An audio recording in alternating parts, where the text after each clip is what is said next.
అండి. నమస్తే. Welcome to my channel ఆనందాల హరివిల్లు. ఎలా ఉన్నారు అందరూ? బాగున్నారా? నేను కూడా చాలా బాగున్నాను.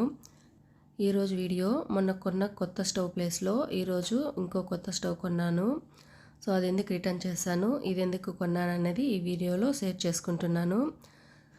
అది చూసే ముందు నా వీడియో కనుక ఫస్ట్ టైం చూస్తుంటే నా ఛానల్ని సబ్స్క్రైబ్ చేసుకోండి. వీడియో నచ్చితే లైక్ చేయండి, షేర్ చేయండి, కామెంట్ చేయండి. ఇప్పుడైతే లేట్ చేయకుండా వీడియో చూసేయండి. ఇదైతే సెకండ్ టైం కొన్న కొత్త స్టవ్. ఇది కూడా సేమ్ కంపెనీయే. నేను రిటర్న్ చేశాను కదా, ఫ్యాబర్ కంపెనీ, సేమ్ అదే కంపెనీనే స్టవ్ కూడా. అది ఎందుకు రిటర్న్ చేశానంటే దానికి వచ్చేసి నాబ్స్ మెటల్తో ఉంది. పైగా బర్నర్స్కి నాబ్స్కి డిస్టెన్స్ అనేది చాలా తక్కువగా ఉంది. మనం వంట చేసేటప్పుడు వంట అయ్యేసరికి నాబ్స్ అంతా కూడా బాగా వేడెక్కిపోతుంది. అసలు టచ్ చేయలేకపోతున్నాము. రైట్ సైడ్ బర్నర్ కూడా కొంచెం ప్రాబ్లంగా ఉండింది. సో అది ఒక 2 days వాడిన తర్వాత తెలిసింది. వాడుతుంటే తెలుస్తుంది కదా ఏదైనా ప్రాబ్లం ఉంటే. సో అందుకని చెప్పేసి అది రిటర్న్ చేసేసి సేమ్ కంపెనీలోనే ఇంకొక స్టవ్ కొన్నాను. ఇదైతే ఆన్లైన్లో కాకుండా ఇక్కడే చిత్తూరులోనే షాప్లో కొన్నాను. సేమ్ అక్కడ మొత్తము ఫ్యాబర్ కంపెనీకి సంబంధించిన వస్తువులే ఉంటుంది. స్టవ్ కానీ, చిమ్నీ కానీ, కిచెన్కి సంబంధించిన ప్రతిదీ కూడా ఫ్యాబర్ కంపెనీకి సంబంధించిందే ఉంటుంది. సో అక్కడ వెళ్ళి కొనుక్కున్నాను.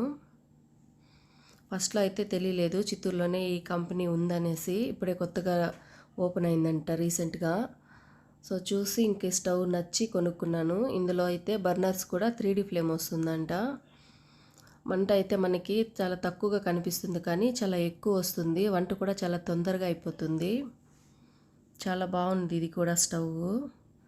ఫస్ట్ కొన్న స్టవ్ అయితే హైట్ కూడా చాలా తక్కువ ఉండింది, చాలా స్లిమ్గా.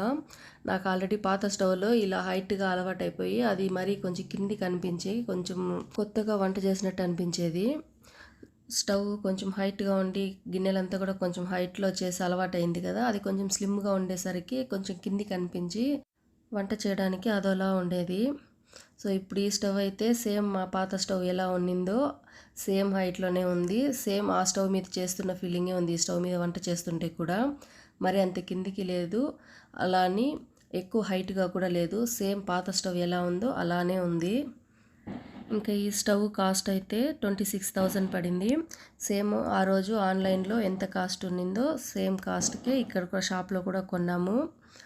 ఇంతకుముందు కొన్న స్టవ్ అయితే 17,650 రూపీస్ పడింది. ఇదైతే 26,000 పడింది. స్టవ్ లుక్ అయితే ఇలా ఉందండి. ముందు కొన్న స్టవ్ అయితే స్లాబ్ పైన కొంచెం ప్లేస్ అనేది ఎక్కువ వచ్చి స్లాబ్కి అంత లుక్ అనిపించలేదు నాకు. ఈ స్టవ్ మాత్రము స్లాబ్ ఫుల్గా ఉండి చూడటానికి చాలా బాగా అనిపించింది.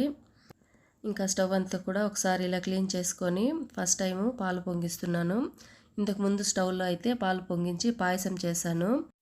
ఇప్పుడైతే పాయసం అంతా ఏం చేయలేదు, ఒట్టి పాలు మాత్రమే దేవుడి దగ్గర నైవేద్యంగా పెట్టి పూజ అయితే చేసుకున్నాను.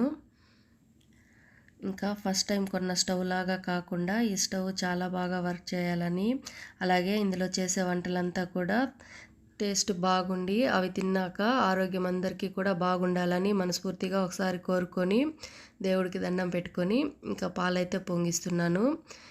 స్టవ్ క్వాలిటీ కూడా చాలా బాగుంది. స్టాండ్లు అయితే హెవీగా ఉన్నాయి, చాలా బాగున్నాయి. ఫస్ట్ టైం కొన్న స్టవ్ అయితే దోశ పెనం పెట్టామంటే బర్నర్ మీద పైన నాబ్స్ ఉంటాయి కదా, ఆ దోశ పెనం కిందకి సగం నాబ్ వెళ్ళిపోతుంది. ఆఫ్ చేయాలన్నా కూడా కొంచెం ఇబ్బందిగానే ఉండేది. అలాగే మనము స్టవ్ కొనేటప్పుడు నాబ్స్ పైన ఉన్నాయంటే అది బర్నర్కి నాబ్స్కి కొంచెం డిస్టెన్స్ ఎక్కువ ఉండేలాగే చూసి కొనుక్కోవాలి. లేదంటే వంట అయ్యేలోపు గిన్నెలతో పాటు నాబ్స్ కూడా బాగా వేడెక్కిపోతాయి. తర్వాత ఆఫ్ చేయాలన్నా కూడా కొంచెం కష్టంగానే ఉంటుంది. పైగా నాబ్స్ మెటల్తో వచ్చింది కాబట్టి మరింత వేడిగా అయిపోయేది. ఈ నాబ్స్ అయితే ఫైబర్ కాబట్టి అంతగా వేడి కాలేదు. పైగా బర్నర్స్ నుంచి నాబ్స్కి కొంచెము డిస్టెన్స్ ఎక్కువగానే ఉంది కాబట్టి ఎంత వంట చేసినా కూడా అస్సలు వేడి అనిపించలేదు. ఇప్పుడైతే కొత్త స్టవ్ మీద ఫస్ట్ టైం చేస్తున్న వంట ఇది. చపాతీ, కాలీఫ్లవర్, ఉర్లగడ్డ కుర్మా చేస్తున్నాను ఇంట్లో అందరికీ కూడా. మా ఇంట్లో మేము 6 members ఉంటాము. పొద్దున్న, మధ్యాహ్నం, సాయంకాలం ఇలా 3 times కంపల్సరీ వంట అయితే ఖచ్చితంగా చేయాలి. పొద్దున్న చేసింది మధ్యాహ్నం చేసింది నైట్ అలా తినడానికైతే అస్సలు ఇష్టపడరు. ఎప్పటికప్పుడు ఫ్రెష్గా వండాల్సిందే. ఇదైతే వేడివేడిగా కాలీఫ్లవర్ ఇంకా ఉర్లగడ్డ కుర్మా. ఎక్కువగా నాన్ వెజ్లో వండుతూ ఉంటాను, ప్రతిరోజు ఉండాలి నాన్ వెజ్. ఈరోజు మాత్రం ఓన్లీ వెజ్జే. వీక్లీ 2 టైమ్స్ అయితే ఖచ్చితంగా బిర్యానీ వండాలి. బిర్యానీ అంటే ఇంట్లో అందరికీ కూడా చాలా ఇష్టం అండి.